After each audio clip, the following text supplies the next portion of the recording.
नमस्कार दोस्तों, मैं हूं रोशन और आप देख रहे हैं प्रिपेयर फॉर नौकरी ऑफिशियल यूट्यूब चैनल। दोस्तों, इस चैनल पे आपको सारी कंटेंट मिलने वाली है। आप किसी भी एग्जाम की तैयारी कर रहे हैं तो सबसे पहले इस चैनल को सब्सक्राइब करके बेल आइकन को जरूर प्रेस रखिए। दोस्तों, फिलहाल आप लोग देख रहे हैं HAL में जो रिक्रूटमेंट निकली है डिज़ाइन ट्रेनिंग और मैनेजमेंट ट्रेनिंग का, उसका जनरल अवेयरनेस के टॉप 1000 क्वेश्चन का 50वां लेक्चर है ये। इससे पहले के लेक्चर आप नहीं देख पाए हैं तो जरूर देखिए, प्लेलिस्ट में मिल जाएगा सारी लेक्चर और प्लेलिस्ट का लिंक डिस्क्रिप्शन में है। और अपना नोट्स भी साथ में बनाते चलना है, जिसको कि आप रेगुलर समय पे रिवाइज भी कर सकते हैं। पीडीएफ आपको हमारे टेलीग्राम चैनल पर मिल जाएगा, यहाँ से ज्वाइन कर लीजिए। 25 लेक्चर तक का पीडीएफ आपको प्रोवाइड करवा दिया गया आंसर के साथ में। तो देखिए, 691 नंबर क्वेश्चन आपके सामने है कि where where the first winter Paralympics games held. तो देखिए, ओलंपिक 2021 जापान के टोक्यो शहर में होने वाला है, जो 2020 में होने वाला था, पोस्टपोन 1 साल हो गया था। अब देखना इस बार अभी हो पाता है नहीं। तो इस तरह से क्वेश्चन बनते हैं। तो देखिए, फर्स्ट विंटर पैरालंपिक्स गेम्स कहाँ पर हेल्ड हुआ था?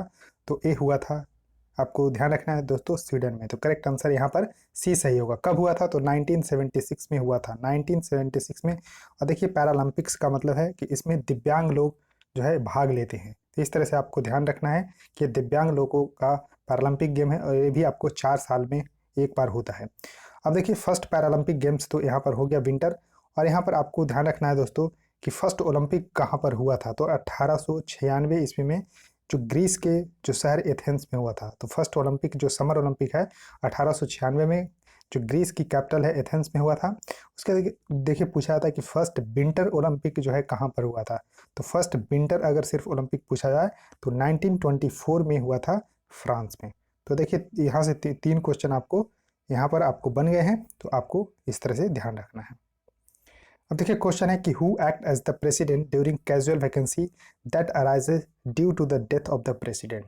तो देखिए, प्रेसिडेंट की अगर डेथ हो जाती है या फिर किसी भी कारण से वो यहाँ पर पोस्ट पे कार्यरत नहीं रहते हैं प्रेसिडेंट पे, चाहे बीमारी चल रही हो चाहे इस वजह से और कोई भी कारण से, तो उस समय भारत के प्रेसिडेंट के रूप में जो अतिरिक्त कार्यभार है कौन संभालते हैं? तो वाइस प्रेसिडेंट इसका करेक्ट आंसर होगा।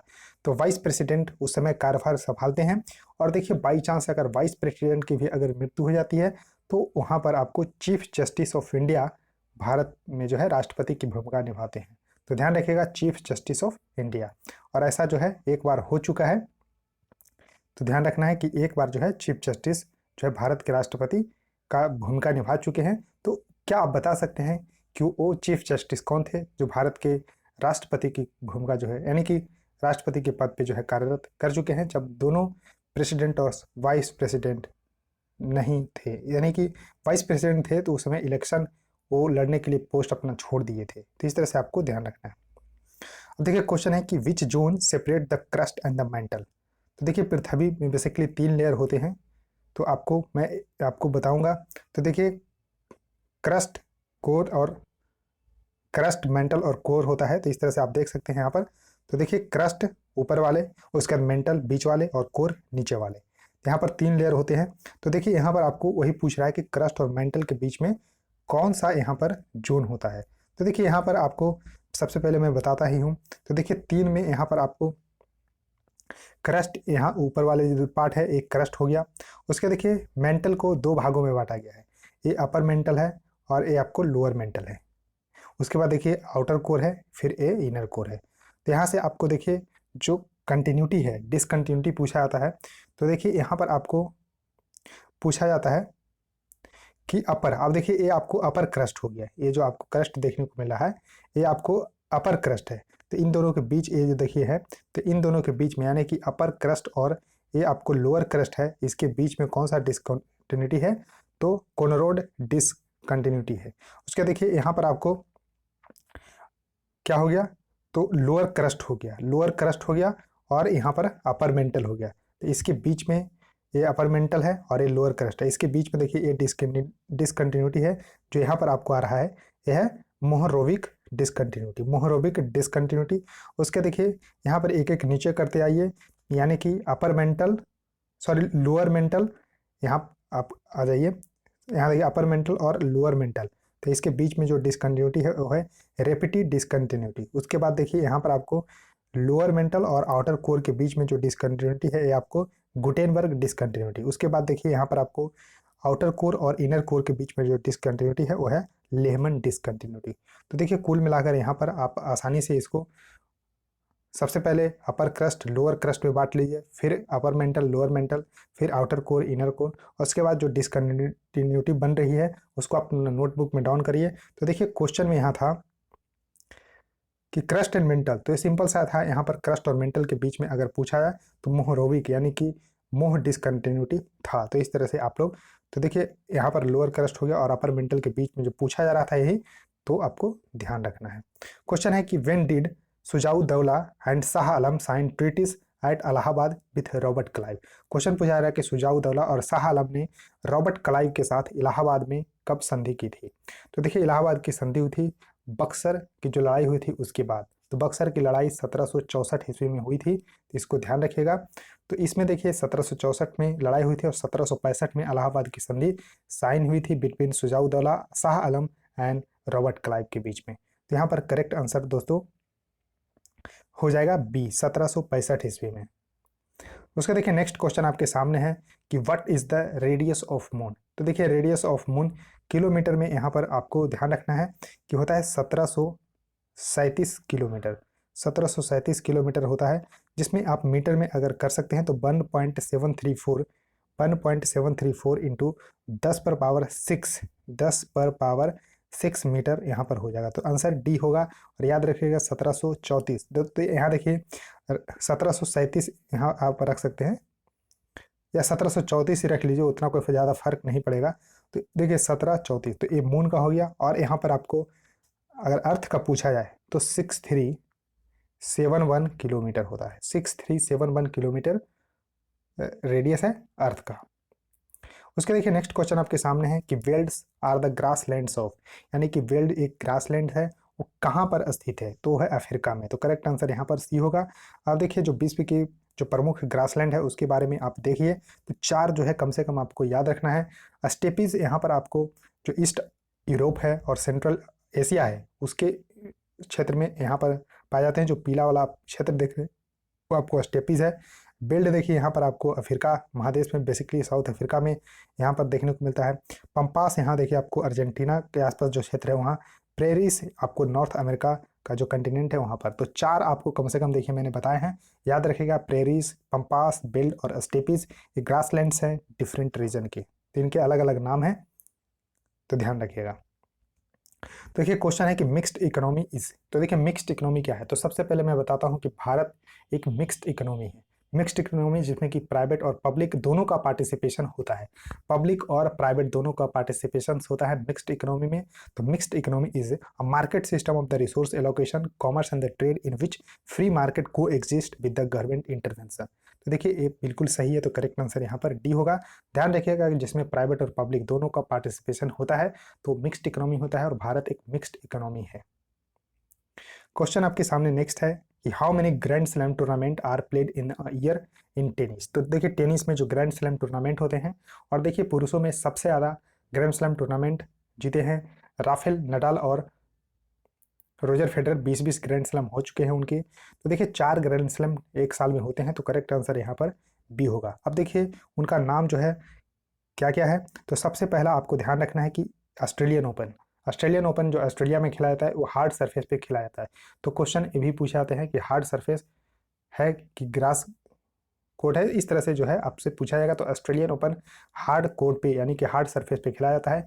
उसके बाद दूसरा नंबर का ग्रैंड स्लैम होता है फ्रेंच ओपन, जो कि फ्रेंच यानी पेरिस में होता है। तो एक क्ले कोर्ट पे खेला जाता है यानी कि लाल बजरी पे खेला जाता है, और उसके बादशाह माने जाते हैं राफेल नडाल। राफेल नडाल जो है बादशाह बोले जाते हैं उस कोर्ट के। उसके बाद विमल्डन, विमल्डन लंदन में होता है, तो ये आपको ध्यान रखना है। विमल्डन वो आपको ग्रास कोर्ट पे होता है, ग्रास कोर्ट पे होता है। उसके बाद लास्ट में होता है यूएस ओपन, जो कि हार्ड सरफेस पे ही खेला जाता है। तो हार्ड कोर्ट पे कौन हो गया, शुरू में Australian open, US open hard court पे, उसके बाद फ्रेंच ओपन क्ले कोर्ट पे, और विमल्डन ग्रास कोर्ट पे खेला जाता है। और 4 ग्रैंड स्लैम टूर्नामेंट होते हैं। अब देखिए क्वेश्चन है कि which women astronaut has set the record for the longest single space flight by a women, यानी कि longest single flight space flight कौन सा विमेन एस्ट्रोनॉट हैं जिन्होंने ये कीर्तिमान बनाया है। तो आंसर है क्रिस्टीना कोच, करेक्ट आंसर यहाँ पर ये होगा। इन्होंने एक ही सिंगल फ्लाइट में इन्होंने इंटरनेशनल स्पेस स्टेशन में 328 दिन रहे हैं, 328 दिन रहे हैं।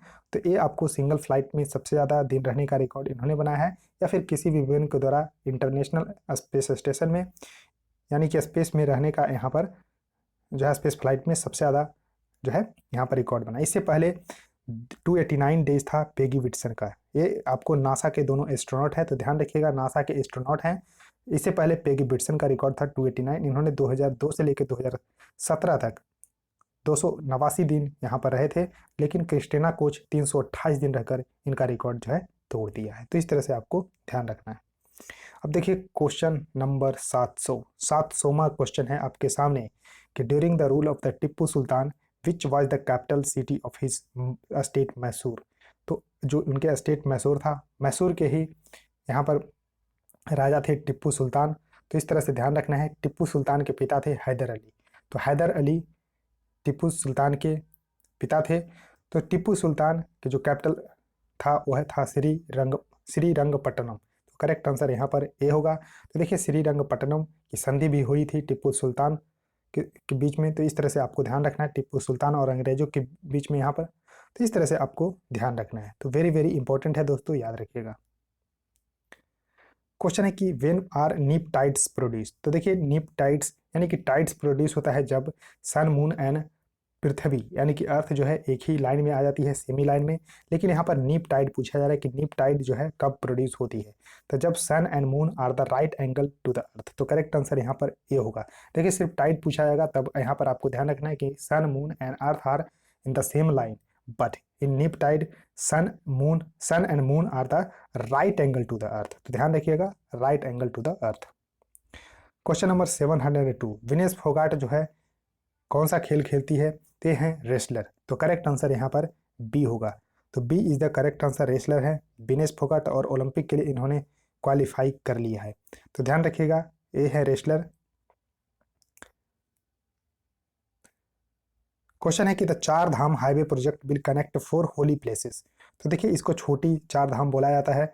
तो ये उत्तराखंड राज्य में है, यमुनोत्री, गंगोत्री, केदारनाथ और बद्रीनाथ। इनको जो है चार धाम हाईवे प्रोजेक्ट के नाम से जानता है। तो किस स्टेट में है? तो उत्तराखंड में है।